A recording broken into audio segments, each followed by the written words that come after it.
손흥민, 30, 토트넘 호스퍼, 이 같은 리그 선수들에게 외면을 받아 충격을 안긴다. 지난 2일 잉글랜드 프로축구선수협회, PFA는 2021-2022 잉글리시 프리미어리그, EPL에서 가장 활약이 좋았던 후보 6인을 공개했다. 선수들이 직접 올해의 선수를 투표하는 방식이라 의미가 큰 상인데 손흥민의 이름이 빠져 논란이다.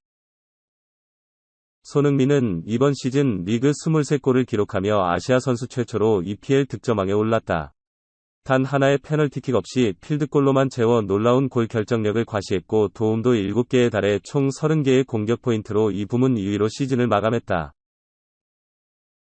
확실한 개인 타이틀을 앞세워 후보 6인에는 포함되는 것이 상식이지만 선수들의 판단은 달랐다. PFA 올해의 선수 최종 후보로 모하메드 살라, 버질 판 다이크, 사디오 마네, 이상 리버풀, 케빈 더 브라이너, 맨체스터 시티, 해리 케인, 토트넘, 크리스티아누 호날두, 맨체스터 유나이티드 등이 선정됐다.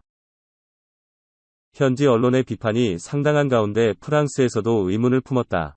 90MIN 프랑스파는 손흥민은 PFA 올해의 선수 후보가 아니다.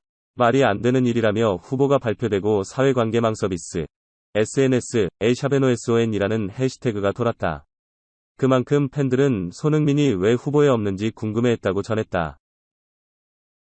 매체는 동료 선수가 선정하는 방식에 문제를 삼았다. 이들은 손흥민이 과소평가된 것을 이해하려면 투표 방식을 알아야 한다.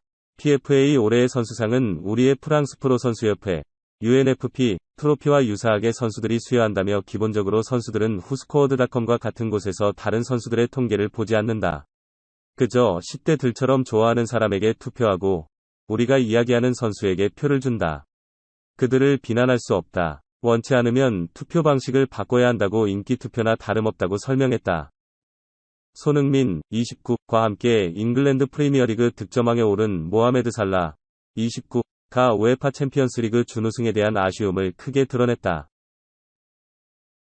살라는 3일, 한국 시간, 개인 트위터를 통해 우에파 챔피언스리그 재경기를 할 수 있다면 득점왕을 비롯한 개인상을 반납할 수 있다며 이같이 밝혔다. 살라는 같은 시즌에 팬들과 기자들에게 인정받은 것은 잊을 수 없는 특별한 것이라며 하지만 난 결승전 재경기 기회를 얻을 수 있다면 모든 개인상을 반납할 수 있다고 썼다.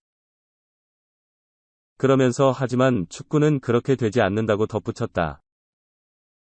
살라는 이번 시즌 23골로 손흥민과 함께 프리미어리그 득점왕에 올랐으며 17도움으로 도움왕까지 석권했다.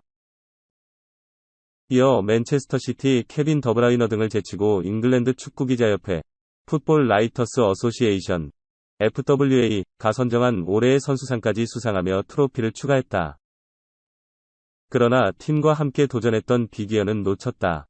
지난 29일 프랑스 파리에서 열린 레알 마드리드와 우에파 챔피언스리그 결승전에선 0-1로 무릎을 꿇었다.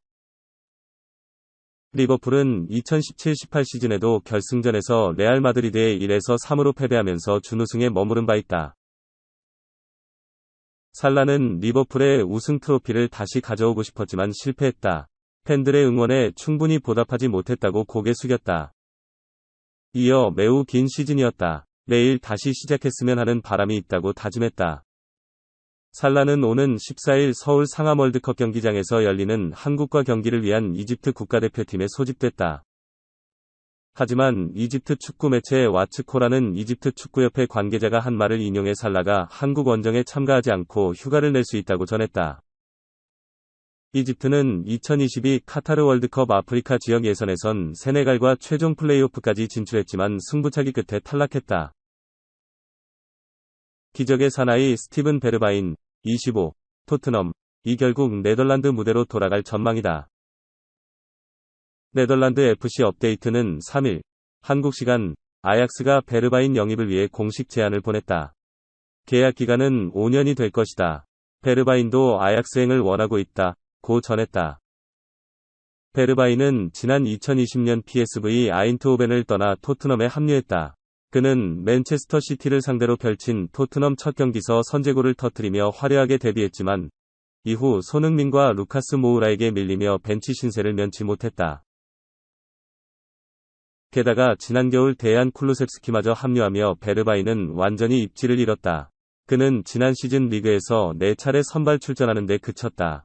리그 출전 시간 역시 546분에 불과하다. 그럼에도 베르바이는 한 차례 기적을 만들며 토트넘에 승점 3점을 안기기도 했다. 그는 지난 1월 레스터 시티전에서 팀이 1에서 2로 지고 있는 후반 막판 교체 투입돼 추가 시간에만 2골을 터뜨렸다. 결국 토트넘은 믿을 수 없는 역전승을 거뒀고 이날 골은 프리미어리그 사무국이 선정한 가장 불가능할 것 같던 컴백상을 수상했다. 경기 종료 직전까지도 토트넘의 승리 확률은 0.02%에 불과했지만 베르바인이 기적을 쓴 것이다.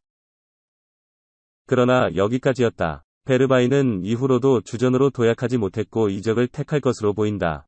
그는 네덜란드 축구대표팀에서 활약 중인 만큼 2022 카타르 월드컵을 위해 출전 시간이 절실한 상황이다. 구체적인 행선지까지 언급됐다. 네덜란드 현지 매체들은 지난 1월부터 베르바인을 원했던 아약스가 그의 다음 소속팀이 되리라 전망했다. 당시 아약스는 이적료로 1,800만 파운드, 약 281억 원을 제시했으나 거절당했다. 한편 베르바인이 속한 네덜란드 대표팀은 4일 오전 벨기에와 유럽축구연맹, 우에파, 네이션스리그 경기를 치른다. 베르바인은 벤치에서 출발할 것으로 예상된다. 로메루 루카쿠가 인터밀란으로 돌아갈 가능성은 희박해 보인다. 벨기에 초특급 신성이던 루카쿠는 2011년 첼시에 왔다. 제2위 디디에 드로그바를 불리며 기대를 받았지만 이렇다 할 활약이 없었다. 임대를 가면 잘했지만 복귀하면 침묵했다. 이후 에버턴으로 완전 이적했다. 첼시에서 달리 놀라운 득점력을 보이며 괴물 칭호를 얻었다. 이를 바탕으로 맨체스터 유나이티드로 이적했는데 제 몫을 다하지 못했다. 인터밀란에서 부활했다. 첫 시즌부터 이탈리아 세리에 A 36경기 23골을 터뜨렸고 2020-21 시즌엔 36경기 24골 10도움을 기록해 팀의 11년 만에 리그 우승을 안겼다. 세리에 A를 지배한 루카쿠에게 첼시가 제안을 건넸고 7년 만에 스탠포드 브리지로 돌아왔다. 복귀 경기였던 아스널전을 비롯해 시즌 초반엔 나올 때마다 압도적인 존재감을 보였다. 드디어 첼시 최전방을 책임질 선수가 나타난 듯했다. 그러나 루카쿠는 부상을 겪으며 경기력이 떨어졌다. 돌아와도 예전만큼 영향력이 없었다. 토마스 투엘 감독 전술에 적응하는 데 어려움을 겪으며 겉돌았고 동료들과의 호흡도 좋지 못했다. 장점이 사라진 무색무취한 모습이었다. 부진에 더해 인터뷰 논란 등 각종 구설수를 양산하며 첼시 팬들의 신뢰를 잃어갔다.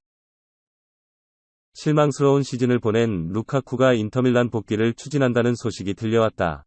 첼시 팬들에겐 충격적인 소식이었다. 영국 디 애슬레틱은 루카쿠는 첼시에 남을 것이라고 주장하며 이적설을 일축했다. 그러면서 루카쿠의 인터밀란 컴백이 불가능한 이유를 언급했다.